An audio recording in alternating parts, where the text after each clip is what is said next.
رخ کریں گے لاہور کا۔ لاہور سمیت پنجاب کے مختلف اضلاع میں بارشوں کا سلسلہ جاری ہے، جس کی وجہ سے دھند ختم ہو گئی ہے۔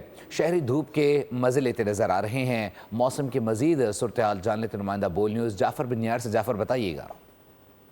جی بالکل، صوبائی دارالحکومت لاہور سمیت پنجاب کے مختلف اضلاع میں بارشوں کا سلسلہ شروع ہو چکا ہے، جس کے بعد جو ہے ایک تو ٹھنڈ میں اضافہ ہوا ہے، دوسرا جو دھند چھائی رہتی تھی وہ ختم ہو گیا، دھوپ نکل آئی ہے، ٹھنڈی ہوا چلتی ہے، موسم انتہائی خوشگوار ہو گیا۔ لوگوں کی ایک بڑی تعداد اب جو ہے دھوپ میں بیٹھتے ہیں، انجوائے کرتے ہیں، کیونکہ دھوپ آج کل بڑی زبردست نکلی ہے۔ محکمہ موسمیات اور پی ڈی ایم اے کی جانب سے آگاہ کیا گیا تھا کہ 22 اور 23 جو ہے جنوری تک جو ہے بارشوں کا سلسلہ شروع ہوگا، اور جبکہ پہاڑی علاقوں میں برف باری بھی ہوگی۔ اور اب ہم نے دیکھا کہ گزشتہ رات جو ہے مری میں شدید برف باری بھی ہوئی ہے۔